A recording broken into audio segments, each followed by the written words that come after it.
मंडळी, मी आज माझ्या नवऱ्याला सरप्राईज करणार आहे. इथे मी भरले रसमलाई बनवायला. याच्यात मी 1.5 लिटर दूध टाकलं आहे आणि मी गॅसची फ्लेम माउंट केली. त्याला फाडून आपण पनीर तयार करणार आहे. नंतर हे रबडीसाठी मी अर्धा लिटर दूध घेतलं. याला मी बॉईल करणार आहे कारण की मला फक्त एका जणाचे बनवायचं आहे. आणि हे सगळे ड्रायफ्रूट्स, काजू, बदाम, अक्रोड, नंतर हे केसर आहे. तर ही इलायचीची पावडर आहे. कंडेन्स मिल्क घेतलं आहे थोडंसं रबडीमध्ये टाकण्यासाठी.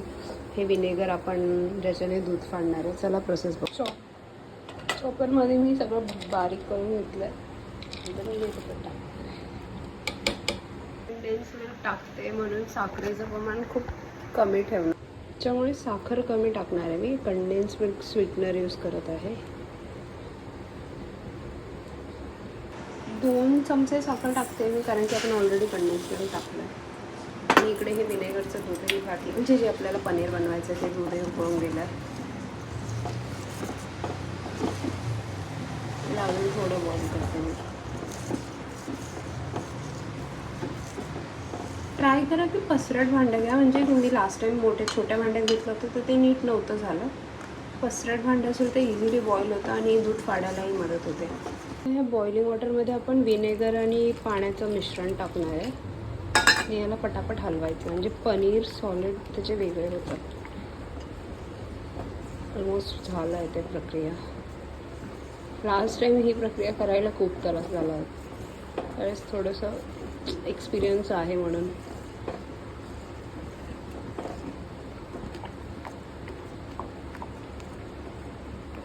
फाटलं दूध.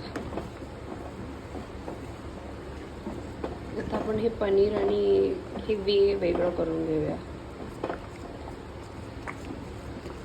पातेलीमध्ये चाळण ठेवली आणि त्या चाळणीवर कपडा ठेवला आणि घालायचा. तुमच्याकडे जर पनीर मेकर असेल तर तुम्ही त्यात बनवू शकता.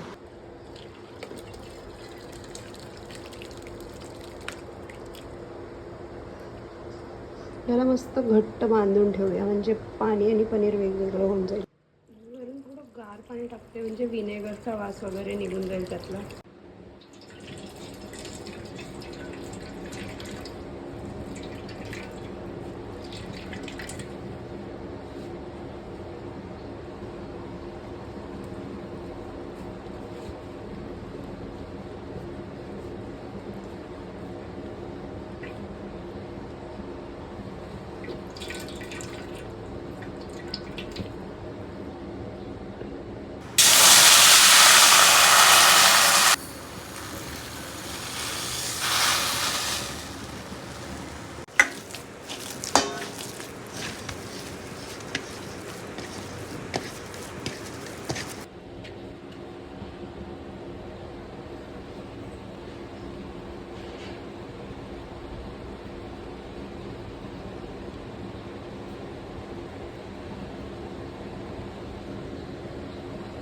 साखर इथे मेल्ट झाली आहे.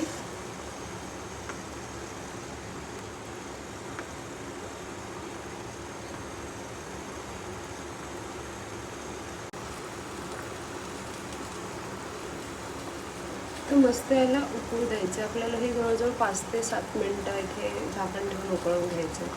मस्त डबल साईजचे होऊन जातात ते बॉल. 7 मिनटामध्ये ते डबल झाले आहेत. ॲक्च्युली त्यांची साईज खूप वाढली. मला अंदाज नाही ह्याला पाण्याचा, पण खूप वाढली आहे साईज. गॅस करूया बंद आपण आणि याला आता आपण या थंड बर्फाच्या पाण्यामध्ये काढून घेऊ.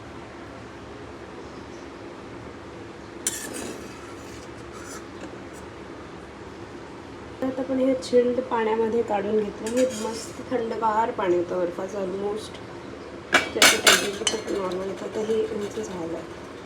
आता आपली इथे रबडी व्हायला आली आहे. ती झाली की यांना मस्त पाणी काढून रबडीमध्ये सोप करायला बाहेर ठेवून देऊ. मस्त झाली आपली रबडी. छान कलर आला आहे. हा रिअलिस्टिक कलर आहे. तो येल्लोवाला फूड कलर नाही आहे. मोस्टली बाजारांमध्ये बनवतात तेव्हा फूड कलर टाकतो. हिला आता आपण गार होऊ. त्यात हे जे रसगुल्ले आहेत हे टाकणार आहे आणि आपली मलाई रबडी रसमलाई तयार होणार.